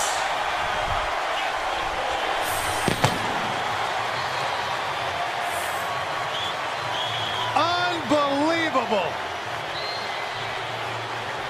I think every person in the stadium thought that play was a great run up the middle, thought the play was over about the 3 yard line, no doubt about it. And then he comes out on the other side looking like he didn't even get touched. Just look at the straight ahead. There's no messing around here. It's, you know what, you want some? Who else wants to go for a ride here? DeJuan Morgan, he just took him on. Unbelievable. And left the Kansas City defense in his wake. Scobie with the extra point. And good, and everything's going right for the Jacksonville Jaguars. 4:26 left to play. 24-6 Jacksonville, and then the little celebration. Is that an Irish jig? What is that? No. Well, we asked him how he sort of decided what he was going to do if he scores a touch, if and when he scores a touchdown. He said, you know, he takes suggestions. Some of the guys on the equipment guys and stuff will say, why don't you try this? Yep. So he thinks about it. He surprises everybody. Yeah, he pulled a rabbit out of the hat last week, I think, on a couple of his touchdowns. 27 carries for 86 yards and a touchdown. And at least 20 of those runs were between the tackles. Well, you know, he's such a refreshing guy to talk to, and I'm sure Todd Haley does not want to hear anything about how refreshing Maurice Jones-Drew is. But when you talk to him, you try to get into what it is that makes him tick and what makes him so successful and so hard to bring down. He gives all the credit to his offensive linemen and his teammates. He says, you know what? What helps me become a great player is that my teammates believe I'm a game breaker. They work extra hard because they know if they give me the seam, I'm going to make that big play. David Garrard last week 2 times down the field, lead blocking at the end of those runs for Maurice Jones-Drew. Scobie's kick. Dantrell Savage. And upended short of the 30-yard line. Well, Matt Castle, going to be another tough week for him. Jacksonville, I think they've got to be pretty happy with the way the 4-3 defense has started out, made its debut as their kind of their staple. And at the midway point of the season, looks like the Jaguars will be 4-4, and that's, you know, don't write this team off. Bradley, the intended receiver, couldn't bring it in. 2nd and 10, 4:17 left to go.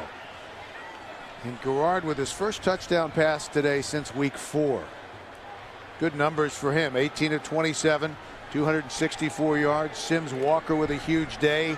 6 receptions, 147 yards. The 61-yard touchdown catch.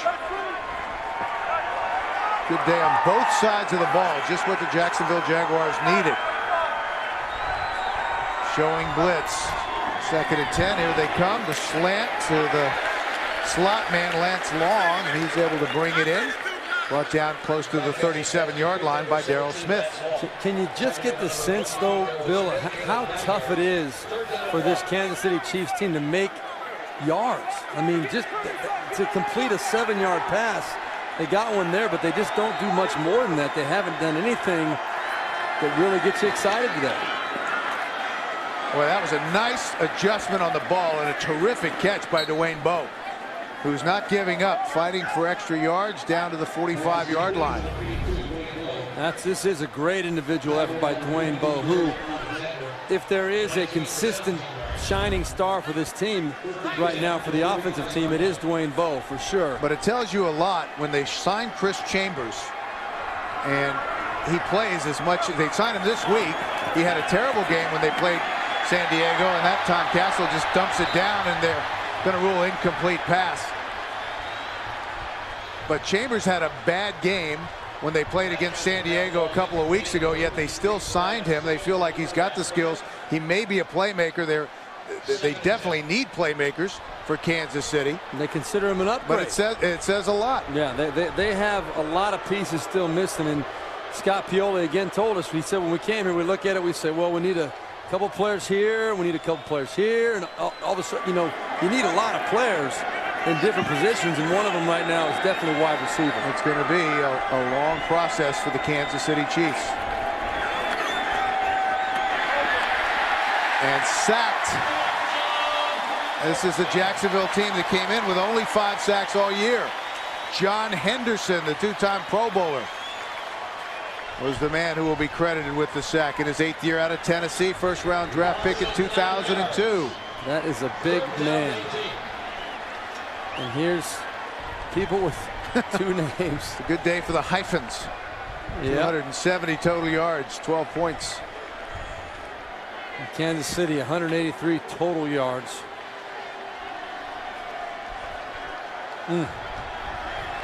Mike Sims Walker, by the way, took the name of his father in honor of his dad, who passed away in December. Timeout, Jacksonville. Well, third down conversions, that was a focal point for the Kansas City Chiefs, and their problems continue. Only 2 of 11 today.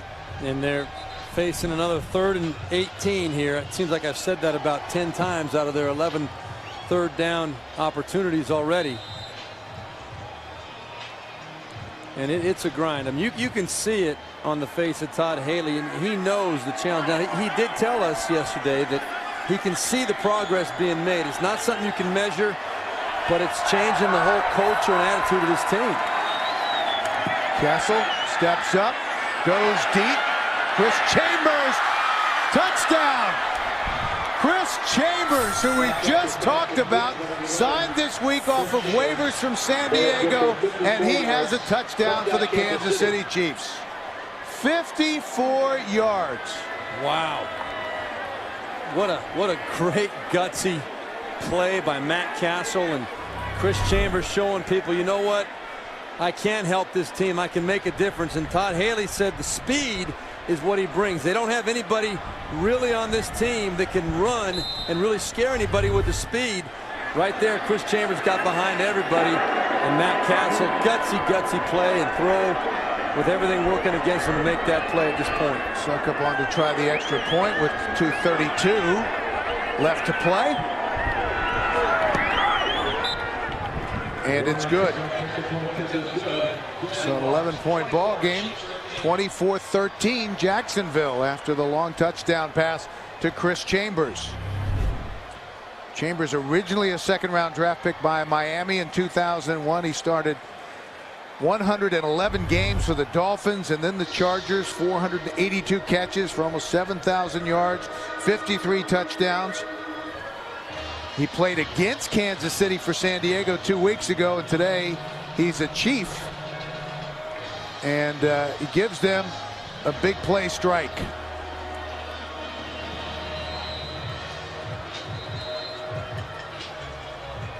I think one of the things that you got to understand when you're talking about Chris Chambers and Matt Castle, that they've got a long way to go in their overall development. But one of the questions that I asked him yesterday was, you know, are you going to trust him if the read takes you to where Chris Chambers is, knowing that he doesn't really know the offense well, knowing you haven't had the time to work with him? And Matt said, you know what, I can't worry about that stuff. I gotta go with my read. I gotta just put it out there where I'm supposed to put it and trust they're gonna make a play. A play like that goes a long way to earning your quarterback's confidence, believe me. Well, this is going to be interesting because this looks a little bit like Lucy and Charlie Brown. They have to hold the ball down. They're going to do the onside kick. Takes a bounce. Might have bounced off a Jacksonville player. Kansas City has it. And let's sort this out. If it bounced off a Jacksonville player prior to going 10 yards, it still is. Chiefs have it. Chiefs ball. And the kicker, Ryan Succop, the rookie out of South Carolina, came away with it.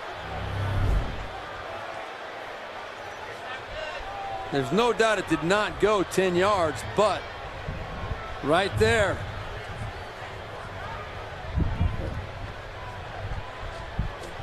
That is Tia Ellison. Definitely Kansas City's ball. Tia Ellison looked like he had no idea where the ball was. That was interesting. The kick did touch the receiving team. Normally you have a handstand. Tia Ellison's a defensive end. Down Kansas City.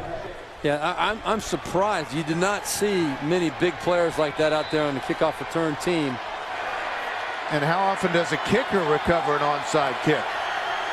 Not too often. Well, this is not over yet. It's a two-possession game.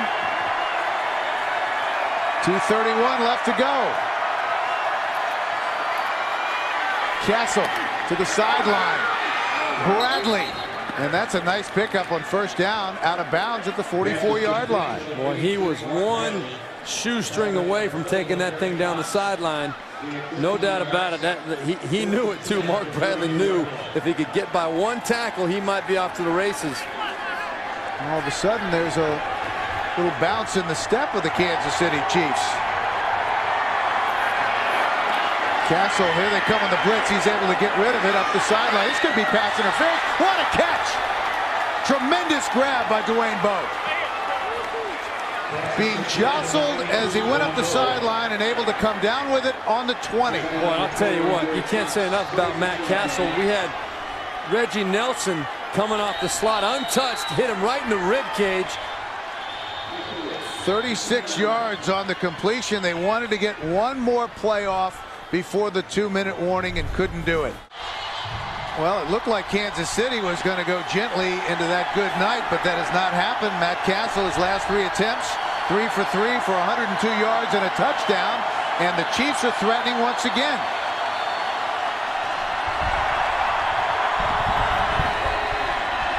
Castle, plenty of time. End zone incomplete. Bowe was the intended receiver, and Derek Cox had the coverage.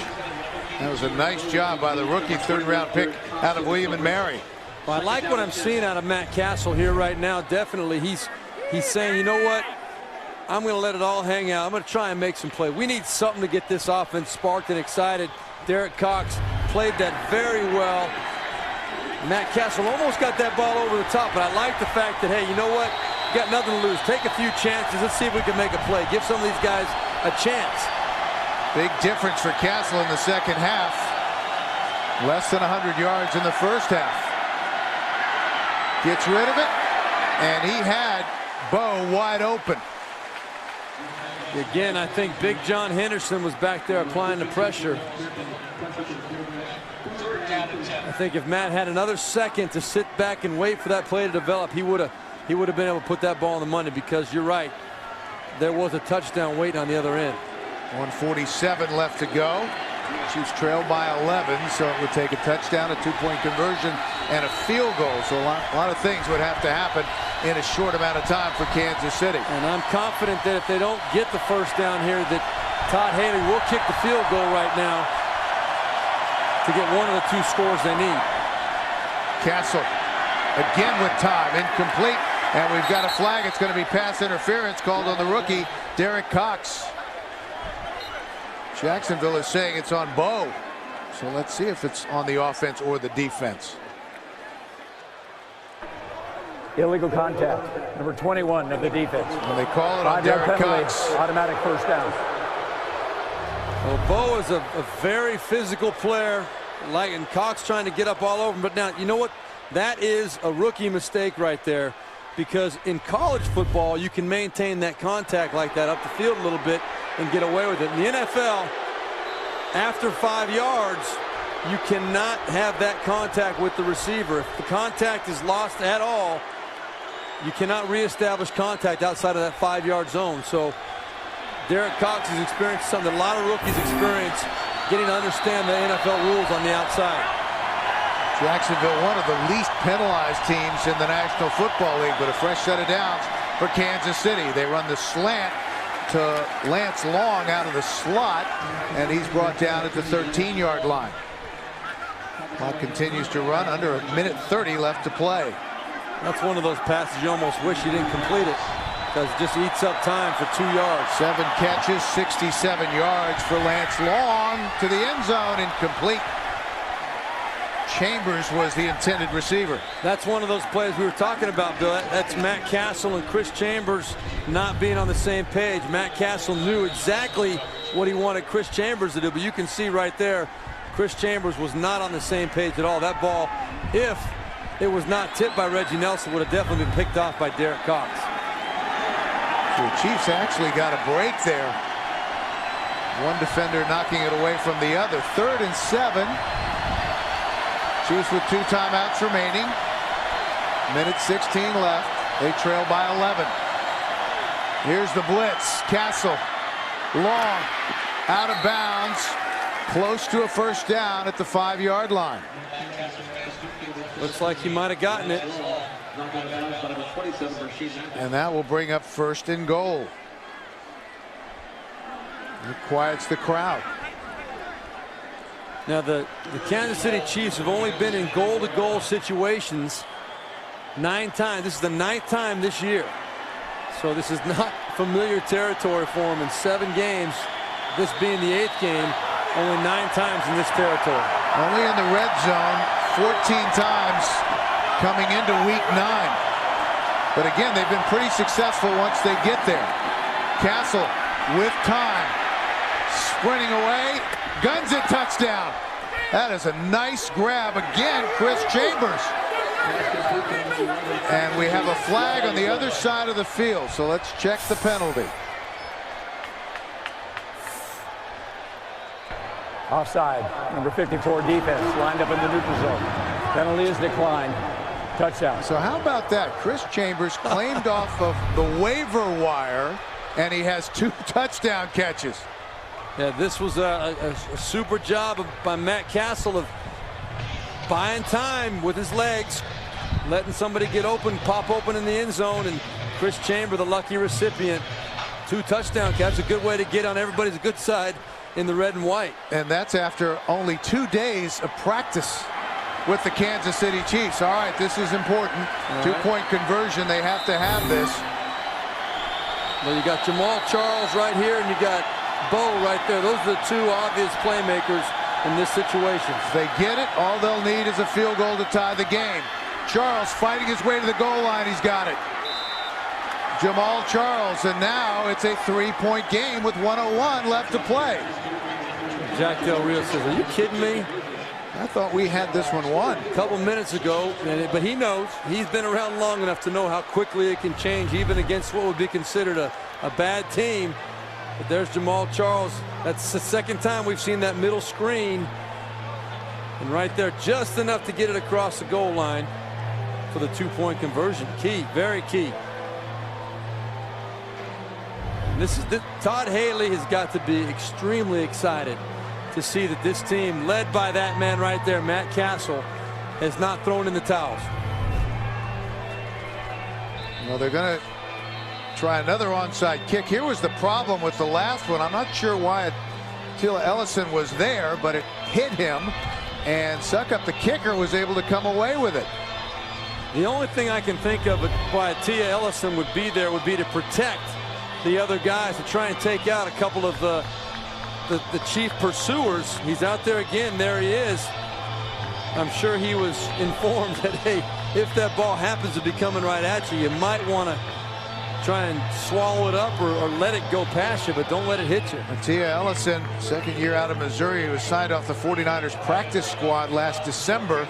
So very similar situation. Because of the breeze, they're going to have somebody hold the ball. Look how down. I've never seen that. I don't he's think holding it. Basically, instead of a tee, he's got his hand down there. It's not for the breeze. That's the way they obviously practice doing it. That's the way the kicker feels comfortable doing it. Well, he has to kick for the onside kick, the top of the ball, and here it is. Pops it up. And Greg Jones comes down with it.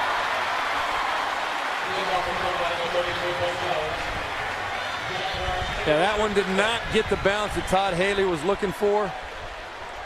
And the Jacksonville Jaguars breathe a huge sigh of relief.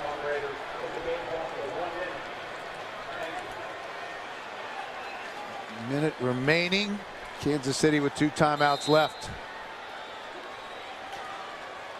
But again, if you're a Chiefs fan, this has to be encouraging. They did not let this game kind of slip away. They battled till the end. Jones drew. Can't say enough about his performance today. Inside the 40, close to the 39-yard line. Kansas City will take a timeout. 55 seconds left to play. Well, we've talked about this many times before. You know, can you take a silver lining out of a loss? You know, is there a moral victory in there? I don't think there is. But I do think that Todd Haley has a lot of good things to emphasize with this team. And this team will come out of this game with more confidence, knowing they fought back, knowing they've got a playmaker in Chris Chambers, possibly a guy that, you know, you have to assume the better he gets to know this offense, he's going to be able to make more plays. But he did show that just giving him a chance, he can make those plays.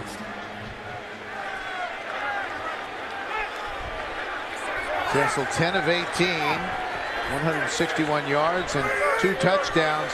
in the fourth quarter alone. Jones-Drew with some running room. And a first down, close to the 30. And that about wraps it up right there.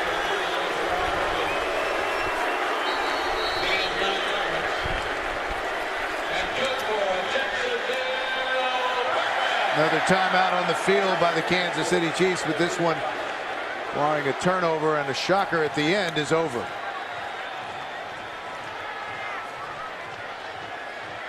A tremendous balance as you look at Maurice Jones-Drew getting congratulations from his teammates and those huge thighs. Oh. And as we talked about, this guy squats 600 pounds. Yeah, amazing. I mean, he walks in and his head hits me about in the chest, and I'm only 6'2".